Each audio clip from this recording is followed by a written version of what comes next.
I think what I'd like to do is start with a few minutes of meditation and just settle in.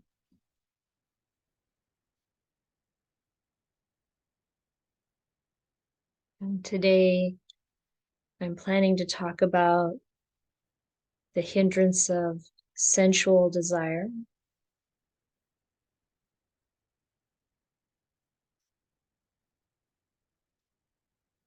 And of course, it's one of the five hindrances and actually probably the most difficult of them to work with. And I'll talk about why that is and the ways in which we sometimes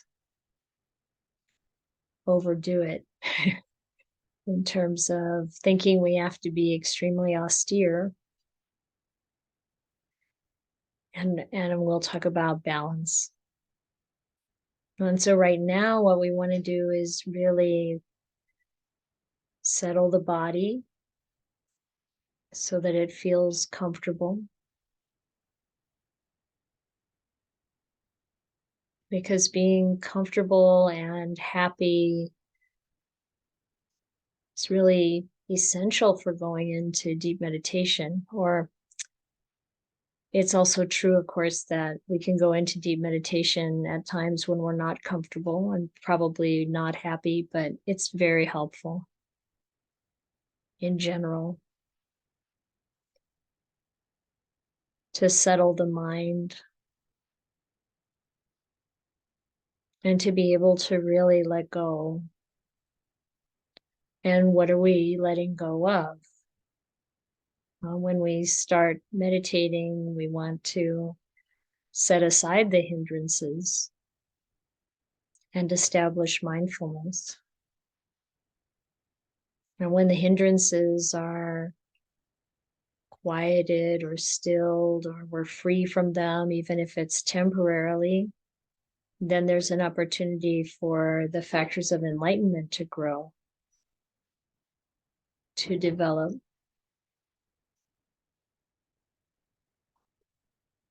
And today, I want to put some attention on sensual desire, the first hindrance usually in the list, as the list is given in the normal fashion.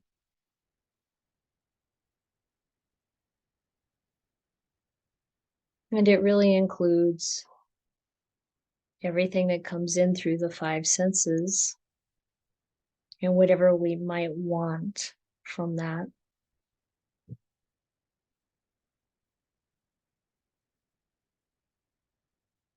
So when we begin our meditation, first we can take some time to really let everything settle down. I find it helpful to take a few deep breaths.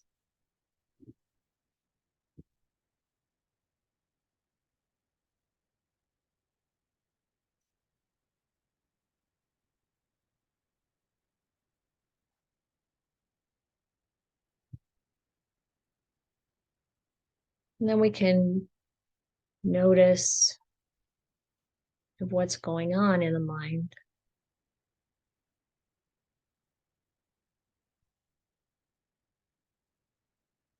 As we start, it may be some busyness or agitation or some other residue from whatever we were doing before. We might have feelings in the body that still might be preoccupying us. Then we can give our whole system some time to settle down.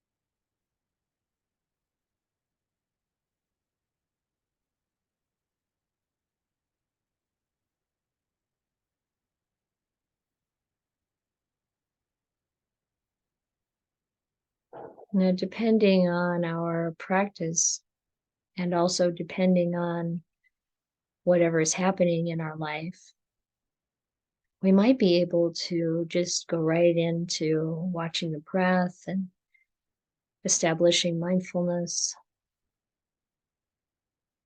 and turning our attention to the feeling of the breath in the body, and maybe already some pleasant feeling from just being aware and present. And if we've really practiced again and again and again and again, being present with our breathing, then there might be pleasant spiritual feeling already arising. But a lot of times that's not the situation we're in. That in the beginning, there might be one of the hindrances really making itself present, if you will, showing up.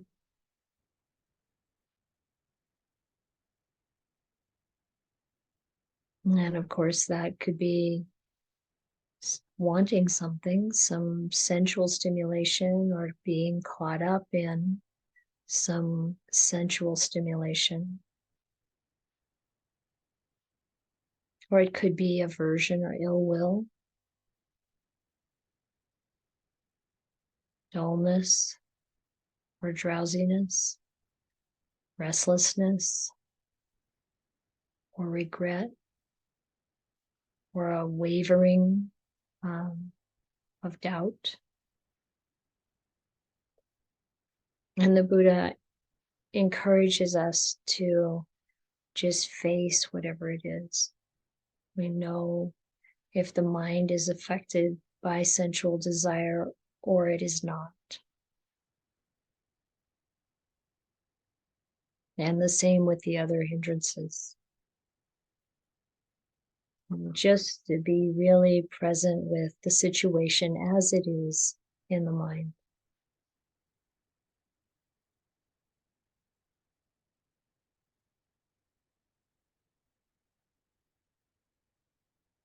So how can we tell if what we're dealing with is sensual desire?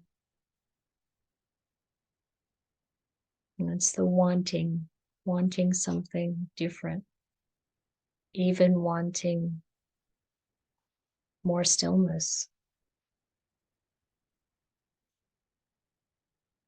And yet that desire can be helpful in the right amount.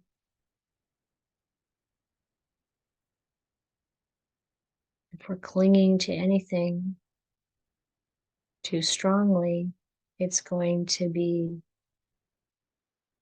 a hindrance, a problem to our settling down and really becoming still.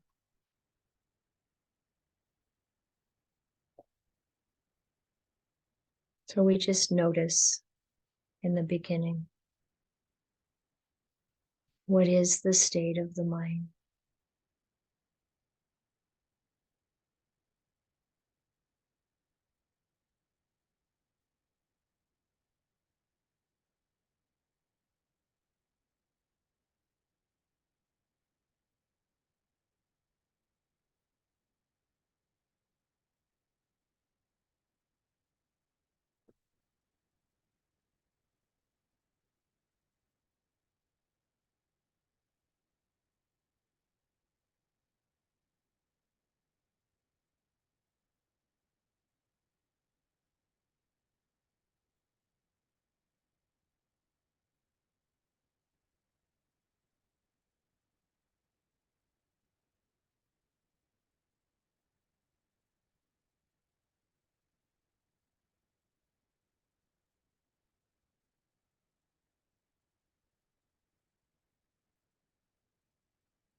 And once we see what the state of the mind is, then depending on the situation, we can address it We can address it with wisdom,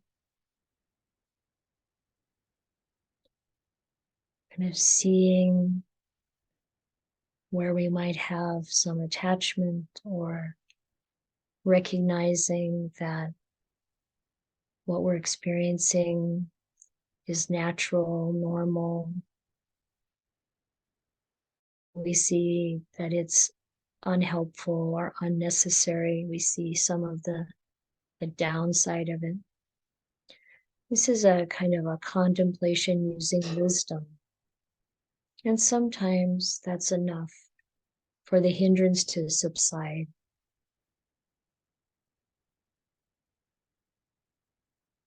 But another approach that I find very useful is to really bring some loving kindness and compassion to the situation, recognizing how natural it is that we might want something or want to get rid of something. And the feeling that can arise when we then turn our attention to kindness and compassion might be enough to really help the hindrance dissolve.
And when we notice that the hindrances have been calmed or dissolved, then we can really put all of our attention on our meditation object and allow the mind to let go into the stillness.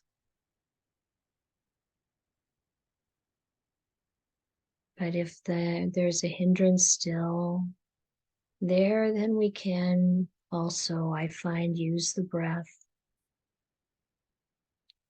paying attention to breathing, especially with some added attention on the exhalation and letting go.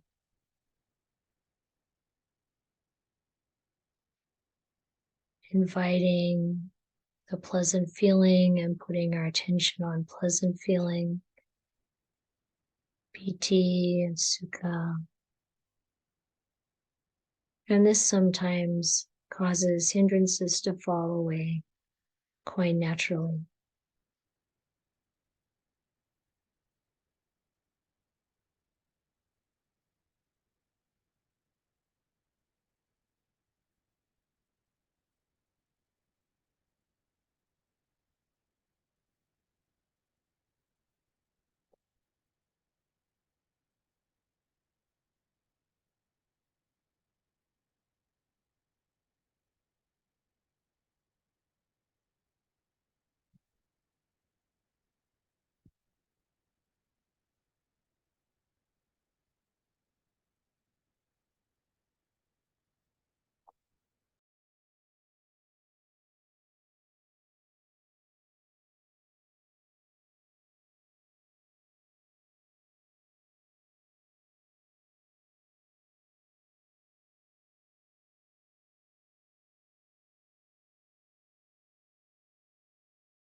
Well, I'll come back.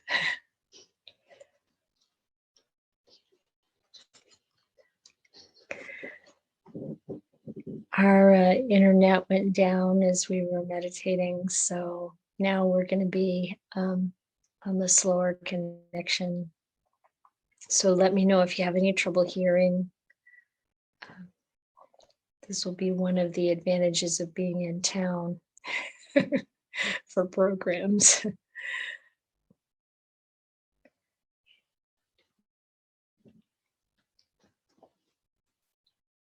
So, in thinking about the hindrance of sensual desire, I've been reflecting on, what is it that really is happening for us in our life with regards to sensuality? And of course, it's through our five senses that we know anything about the world. It's what we see, hear, taste, touch, smell. And in meditation, the way we can go into deep stillness is by letting go of all that. And that's really hard to do sometimes. I mean, that is not what we're used to. So finding ways to, as you well know, increase the spiritual pleasure so that we're not looking for comfort and happiness from sensual pleasure in meditation is really what we're doing when we sit down to meditate. And I find that, of course, I'm sure you do too, that what we're doing in everyday life when we're not meditating has a huge impact on what's happening when we meditate. And I think because many of you, are listening to the Dhamma or reading the suttas and studying Dhamma and taking in a lot of messages around the dangers of sensual pleasures, probably. I'm not actually going to go into that much this morning. Instead, I want to talk more about how we find a balance, because Buddhism is kind of interesting. The Buddha didn't say that there was anything particularly wrong with enjoying our experience in life. It's not kind of a puritanical, how it's so terrible. Certainly, it's important to keep the 5 precepts, and that's a basic supportive container to not let our indulgence in sensual pleasure get out of line, you might say, or go down a path of it having negative results. But that there's nothing wrong with having pleasant experiences. And I hope we can find the right way of describing this, because we can get confused easily about, whether or not it's all right to enjoy ourselves in life. And there's nothing in the Buddha talked about, for example, someone who, if we earn money in a good way, that it's good to enjoy, make ourselves happy and make others happy with that abundance. So it's like there's nothing wrong with that. So then what is this all about? Renunciation and letting go. It's around of course, the attachment, the clinging, the feeling that we have to have it, where it starts to be an addiction. And there's a way of looking at sensual desire or sensual pleasure kind of in 3 levels. That first one is, you know, using sensual pleasure as a way to be content, to be happy, not letting it go out of bounds, not breaking precepts, um, recognizing when it's too much and holding back from that, and feeling the freedom of that, um, not being dependent upon something coming our way that we, knowing we can do without it, knowing that uh, if we overindulge, it doesn't lead to more happiness, it leads to suffering. And feeling, dukkha is really the key. We can see, okay, um, I'm expecting more satisfaction out of this than it really provides. It's time to step back. The second kind of layer of the challenge with sensual pleasures is around meditation. Like I said, this is where we want to really let go of our desires to see, hear, taste, touch, smell. We close off the five senses in meditation and we just watch the mind. The Buddha gave an example, a simile of, like an anthill with six entrances and you close off five and you just watch that one. You see the, whatever comes and goes there. And of course, that brings a tremendous amount of peace. And the happiness that comes is the happiness of the spiritual experience. And we want to more and more rely on that and make use of that.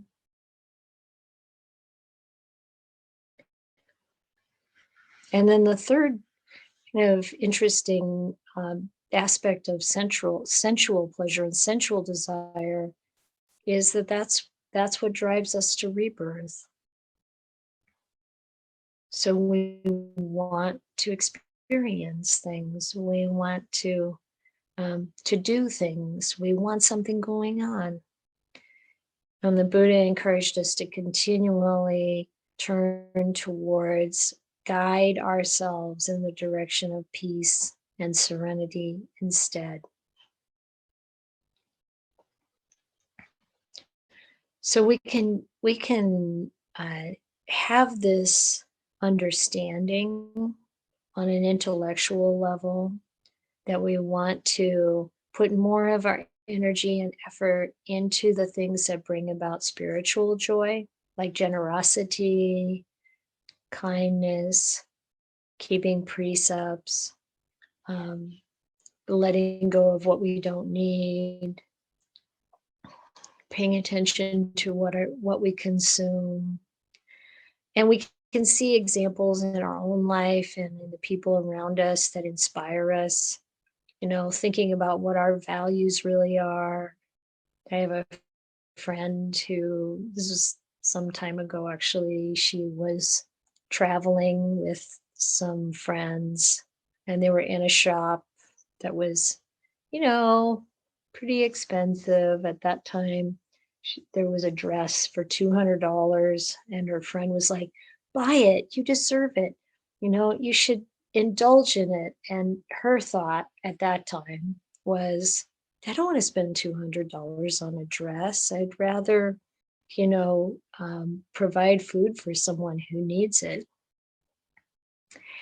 And this was just a representation for her of where she wanted to put her effort, her energy, the fruits of her hard work.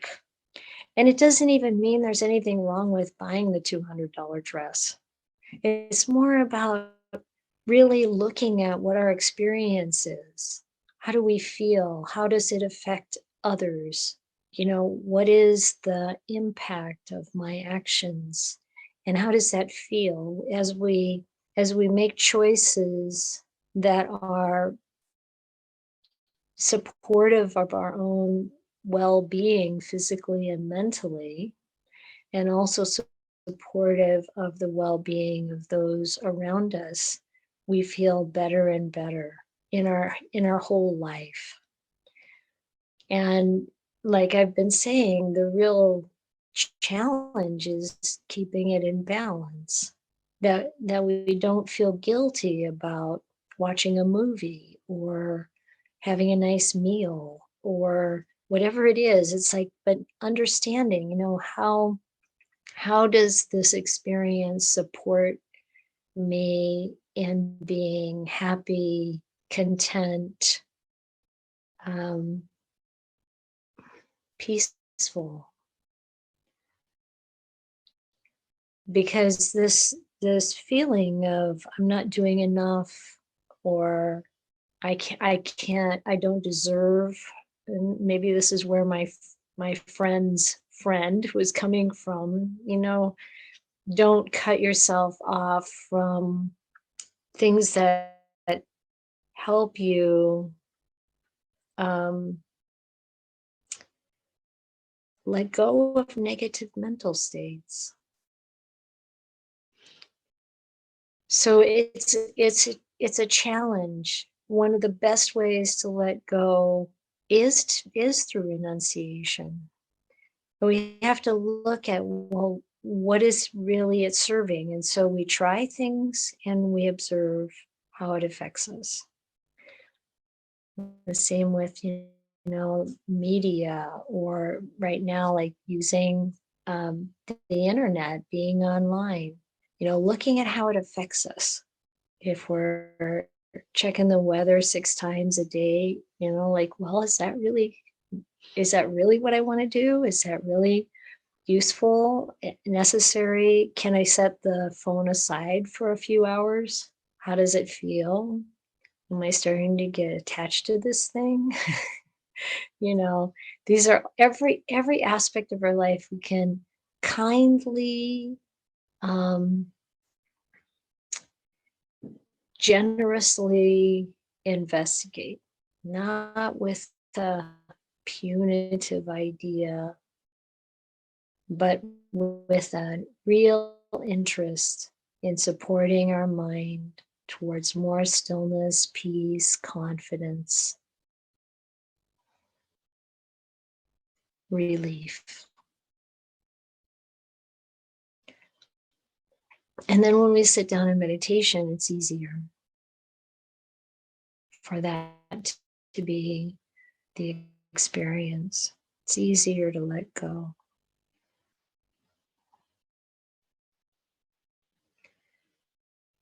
I'm curious about your experiences with this and where the sticking points might be.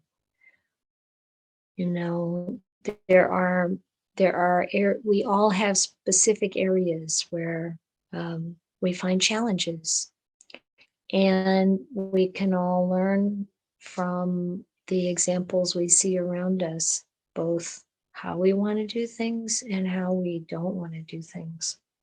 And also to remember that things are constantly changing as we age, as our life situation changes. I remember once when I was going through a big life change, when I was talking with Ajahn Pasano, I was experiencing a lot of strong feeling. And I said to him, sometimes I feel like I just need to watch an innocent, mindless movie. And he said, yeah, do it. But know that that's what you're doing and why you're doing it. You're giving your mind a break. You're distracting yourself for a little while, and then you're going to come back to working with whatever's there. And so this is something, it's like always like, why am I doing what I'm doing? Is it just the program I was trained on, maybe from this lifetime and maybe from many lifetimes?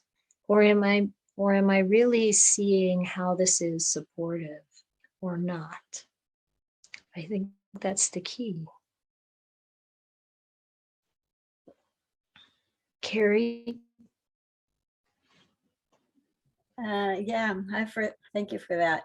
I'm thinking of two things. One is I often fold in the fourth requisite of medicine when I'm thinking about how I need to take care of myself. That may be watching a mindless movie or doing something like that. And I just think about, well, the Buddha really wanted us to know how to give the right medicine at the right moment. So I'm curious about your thoughts of me thinking about it as medicine. And the other thing, when you were talking, I kind of summarize the precepts in do no harm, but is it okay to also just do no good? Yeah, so thank you. Interesting.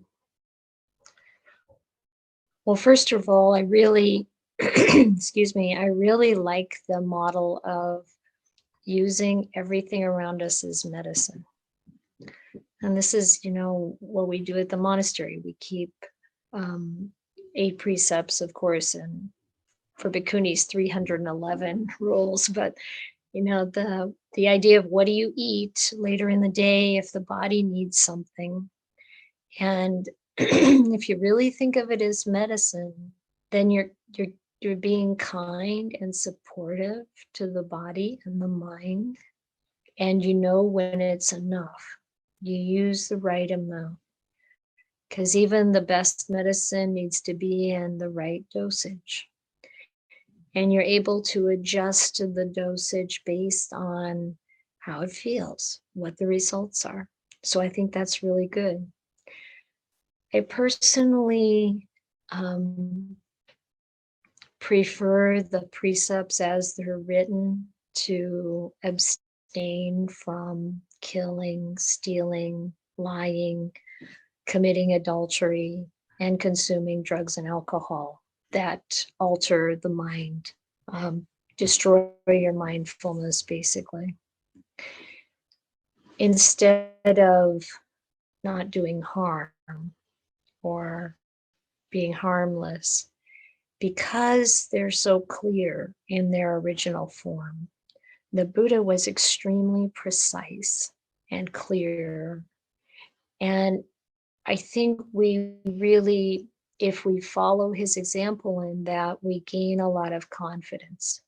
Because at the end of the day, you know whether or not you've intentionally killed anything. I mean, it does have to be intentional. It's not the, accidental or being unaware of it. If you intentionally kill, there's a certain feeling and energy behind that puts a stain on the mind and, of course, brings suffering to another living being. And same with the rest of the precepts. You know whether you've done those things or not. And that's incredibly helpful. But if we cast it in the positive, like being harmless, there's no way you can know for sure if you're harmless enough. It just doesn't have the same clarity. And it doesn't mean that we have to be negative. Clarity is extremely important. This is the wisdom faculty. And to really bring, for moral virtue, for sila, really what it is kindness. That's where the positive comes in. You think about taking kindness to the max, then you're going to keep those precepts. And the wisdom has to be there too. So that's what I would say. And then in terms of do no good, I think what you're probably getting at is this kind of pressure we might put on ourselves to,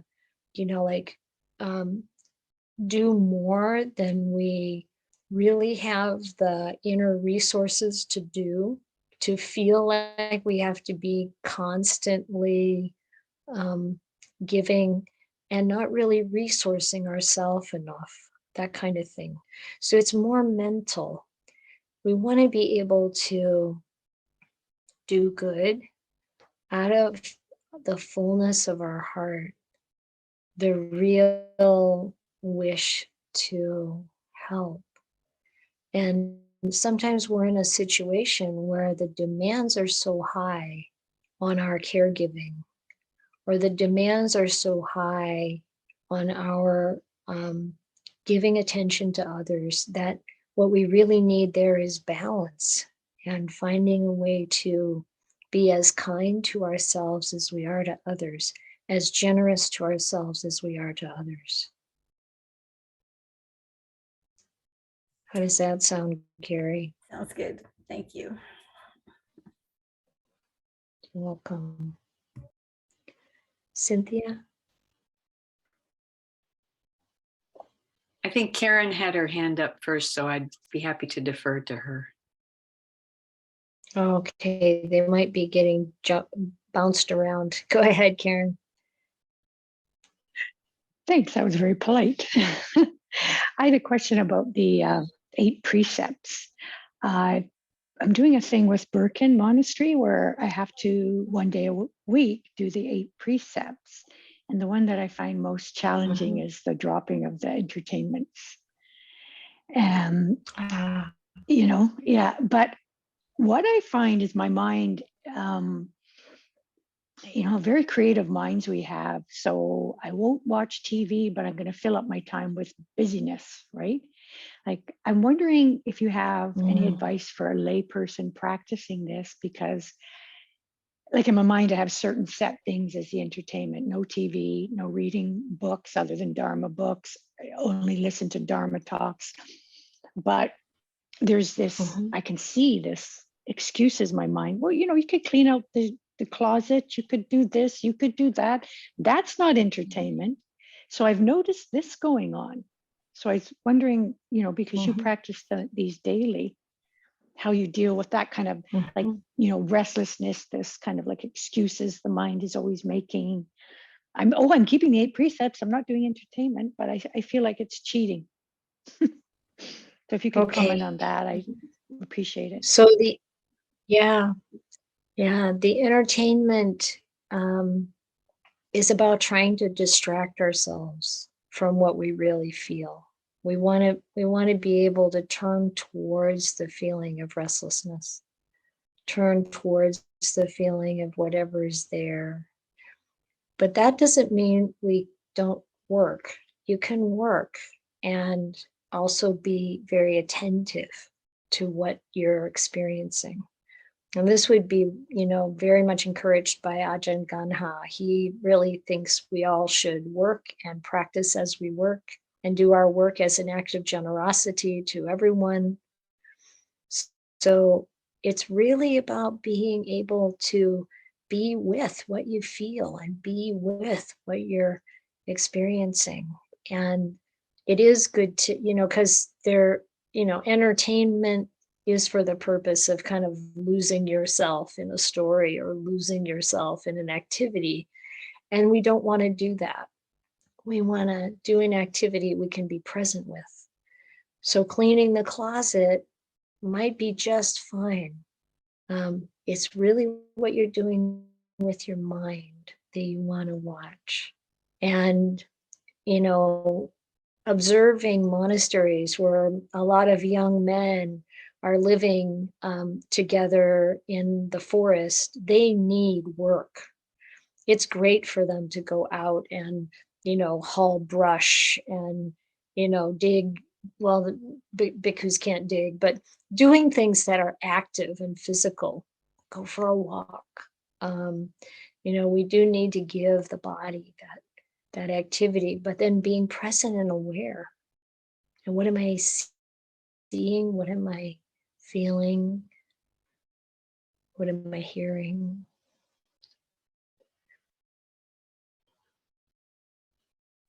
Thanks, that's very helpful. You're welcome.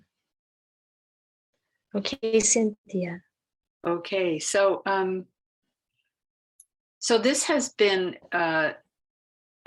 a huge topic in my practice ever, since I started practicing, because I, for decades, struggled with a serious eating disorder. which is, as I'm thinking about it now, it's sort of about, a big part of it feels like it is about sensual pleasure, like going for foods that I like to eat. But part of it really is about that distraction part also. And there has been, so I guess I have some comments and also a couple of questions. There has been a lot of healing, and some of my questions you've answered already about like the business of the invitation to just notice what's happening, notice how it impacts you, notice how it impacts the mind. But where I still sometimes get caught up is, there still is some conditioning in the mind of being sort of obsessed with food and wanting certain things and enjoying certain things. And it's gotten way, way better than it was at the beginning. But there's a part of it also that, and this kind of gets into the balance thing that I struggle with, where part of the history is that if I try to, like sometimes it still bothers me that I really think I have to have certain things, or I really want certain things.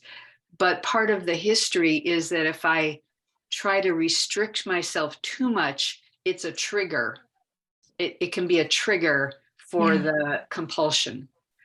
And that also comes up like at times when I've been on retreat and tried to do the 8 precepts, like I'm at lunch and I know I'm not going to get any supper, and I just, lose it at the lunch. I just like, there's that, I don't know, that conditioning that goes from one extreme to the other. So I'm just wondering if you have any comments on all of that, how to find that balance and have the compassion of knowing, this is some really strong conditioning and I have to be careful and kind to myself around it. Yeah. Having been going through this for years, I think you probably know the territory pretty well yourself. And it is true that balance is something that isn't steady. Think about riding a bike. You're kind of like a little this way, a little that way. It's never quite steady. It's not going to be perfect. So you try things and you see how it goes. And when you really want something, like you said, you don't want to push the mind too far, but you can push it a little bit and see how it goes. When you were talking, I was thinking about this practice that I know Ayya Chitananda and Ayya Chanda, I think you did this, right? Where you picked food for, who told us about picking food for each other? Yeah, so it's like you trade bowls and the other person chooses your meal for you and then you eat it. That might be too much for the mind. I don't know, but it's like thinking about how can I help my mind let go of this attachment? The attachment's there. And the more mindfulness you employ, the more distance and there is between where you're standing and the behavior. And that is also where the kindness and compassion come in. And you're able to watch what's happening. And so it's true, you don't want to push it too far, but you want to nudge it along to where it doesn't matter. There's nutrition in this, it's okay. And then there's the other side, which is if the food isn't attractive enough to us, we won't eat it. We won't eat enough. We may not even digest it properly. So it's a really paying attention to all those pieces and, being kind enough and firm enough and moving in the right direction. I think that's the key. Yeah, that's interesting that you mentioned that practice that Ayya Chittananda was doing, because I found myself doing something like that recently, where like I'm planning a certain thing for lunch and it's like leftovers from yesterday, and it's like I take it out and it's like, oh, this is boring, I don't know. But then I think about, well, maybe I can just pretend I'm on alms round and this is what's offered and it's nutritious and it's okay, you know. So yeah. Yeah. I also, this has nothing to do with the Yeah. topic, And then but I just, oh, sorry, go ahead. I was going to say, and then how does it feel after eating the alms food? Yeah, it's like, it was fine. Yeah. I just wanted to also say, See, I this is very important. yeah. I just wanted to say, Sorry, the delay is very annoying, I know.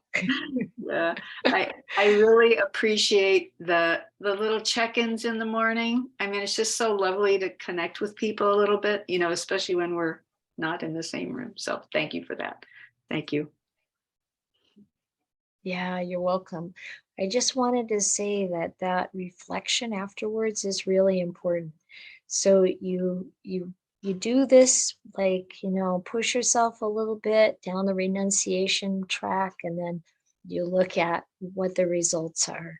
You know, do something that you feel is going to be supportive to your body and mind, and then reflect on it. Has that really been helpful? How can I bring more kindness, more compassion, more positive direction to this situation? And the Buddha was in many places in the suttas really encourages this: reflect on what you experienced, see that you did it, and if it was good, be happy about it. And not just right away, okay, now I got to do something more, but take that time to congratulate yourself. Okay, that worked well. Let's take that into account and keep going. Paula and Phil. Yeah, it's Paula. First, I wanted to recount for everyone a great story of my experience when I was at KBV, and there was coffee, and Ayya Chittananda had chosen it. It was flavored coffee, and I don't like flavored coffee. So in the first chance I had going to the store, I went and got some other coffee, and Ayya Chittananda's response to me was, "Well, yeah. It was at Costco, and it was a good brand because, you know, it was like, I forgot what you say, friendly, eco-friendly, or what's the word for it, where you, fair trade. And so I thought, why not? And she was drinking it, and it really didn't matter that it was flavored or not. And I was just like, my holy substance ruined by flavor. And I keep thinking back to that. And what a great teaching example Ayya Chittananda was to me. And I can just see her eating someone else's chosen foods in the, you know, in the line. It's like, you know, I wasn't ready to take the step at that time, but it has an effect. And I kind of see what you're saying about that. So that was just a reflection that I thought I'd share with everyone. But my question, I actually have two questions, but I'll just do one. I am thinking about how much all of this affects meditation. And in the beginning, you mentioned, you know, if you can look at what hindrances you're struggling with as you're settling down into meditation.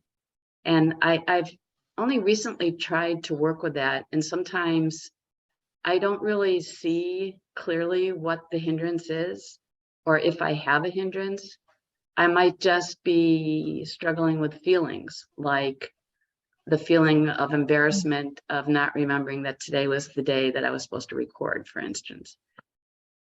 And wondering, was that, you know, and I'm like, okay, I'll bring compassion to that. It's really okay, you know, it's no big deal.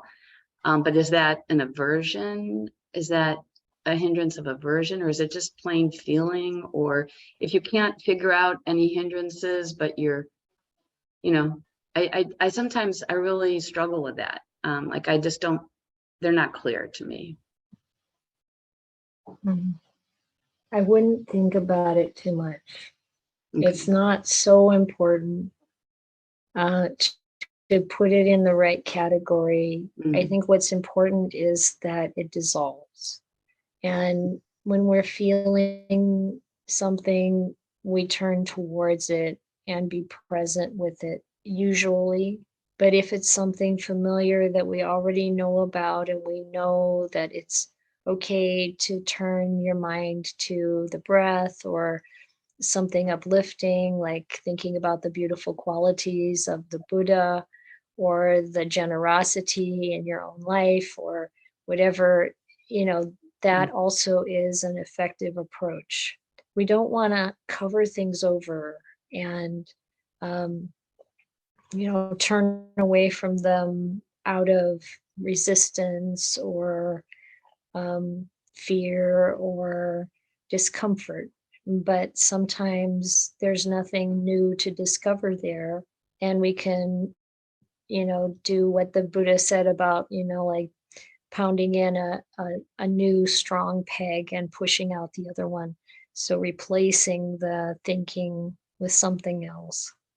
And so, sometimes a feeling arises and we know exactly what it is, and we don't need to hold it and coddle it. We can just, let it pass through. So it depends. And we need to really become experts in what our mind is up to and how we can, get that right, get that medicine and use it in a good dosage for whatever the problem is. And the thing that happens sometimes with the Dhamma, because we have all these lists, we have all these categories, and sometimes we can get too caught up in the mental part. We need to understand things well enough to know how to work with them, to know what's wholesome, what's unwholesome, increase the wholesome, abandon the unwholesome, and wake up. And keeping the mind, remembering that there are people in Northeast Thailand who had no education whatsoever who become arahants. It's like we don't have to think about it in so much sometimes. Yeah. Thank you. Yeah, you're welcome. Ling? Thank you, Ayya. I kind of have a little dilemma. When I heard about the 8 precepts, I was very attracted, and so I tried not eat dinner during this time when my son was not living with me. He goes to his dad's home, and I found actually I have better meditation in the evening. And then, but when he comes and during the school time, and when I was cooking for him, and I tried many times, said, "Oh, not eat," but I couldn't resist. Or many failure there. And afterwards, when I meditate, of course, I feel more drowsy, and I also found like, oh, I'm kind of weak. I couldn't restrain myself. So I was just wondering, how do you have any suggestion? Should I just let it go? And thank you very much. Yeah. I mean, it sounds like, first of all, there's a big change being by yourself or having your son with you. And eating together is such an important social experience. And also, wanting to make sure that he's eating and it's pleasant. So it's like we got to take all of that into account. Now, maybe there's a way of eating, finding a way to eat less so that the body is still light and happy to meditate. But it takes some kind of trying things out, maybe some creativity. What I noticed when I was on 8 precepts and I would go to family gatherings like Thanksgiving, and they didn't have the Thanksgiving dinner at 11 in the morning, and I tried every different kind of thing. I tried not eating at all. I tried one year eating only cheese and chocolate, which was really weird. I tried just setting the precept aside and having a meal with everyone. And I tried not going to the, there you can see what works, what doesn't work, what is supportive of the mind. Definitely when the thought comes, I'm weak, I didn't do it, remember that is also defilement. Remember that ill will towards ourselves doesn't help. Seeing that we do something that's unskillful and saying, I don't want to do that unskillful thing again, that's healthy. Remembering that that's a problem, that's healthy. But whenever we layer on some kind of punishment, mental, kind of beating ourselves up, this is not good. And it's a conditioned response that's good for us to learn to do it a different way. So keep trying different things, but be sure to remember how important it is to have time with your son. And the other thing I wanted to say really about the Thanksgiving dinner experiments is that at the end of the day, if I'm happy and I'm present, nobody cares at all whether I eat or not.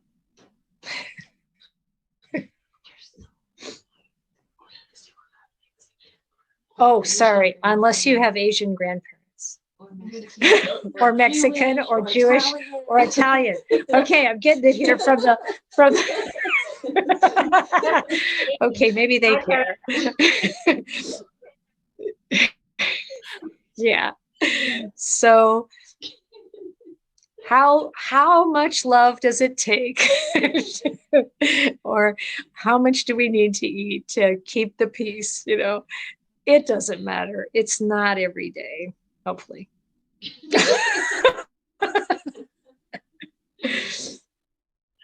Thank you so much, Ayya. Wonderful. You're welcome. Linda?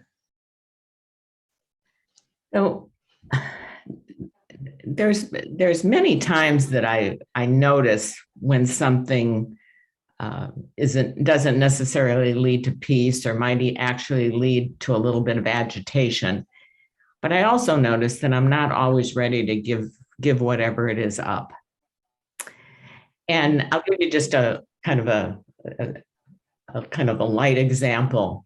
So there's an author that I've read most of her novels. Her name's Louise Penny.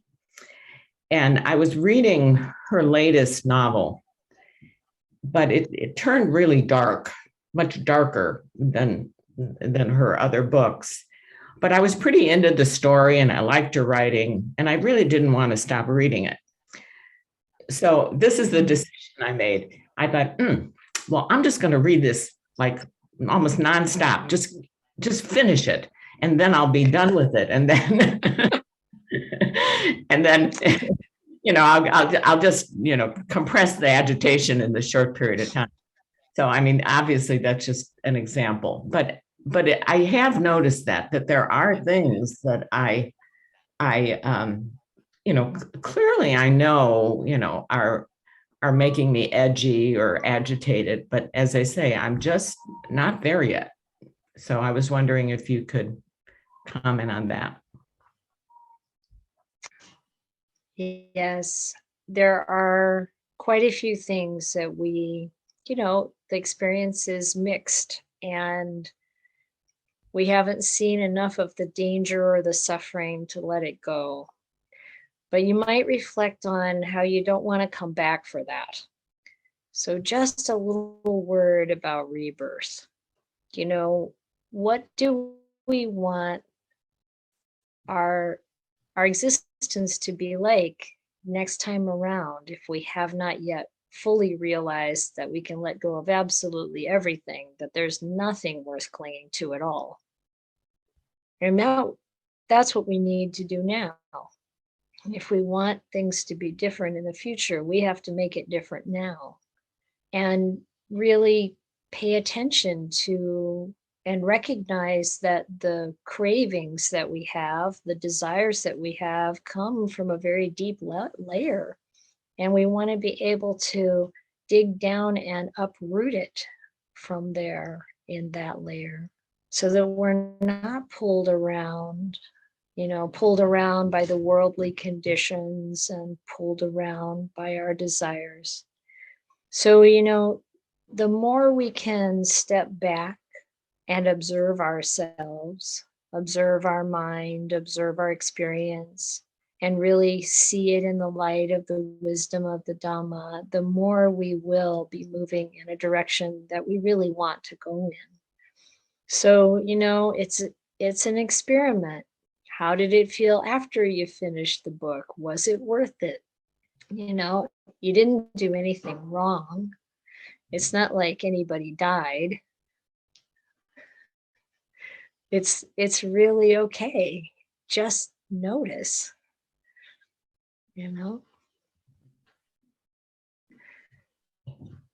Thank you.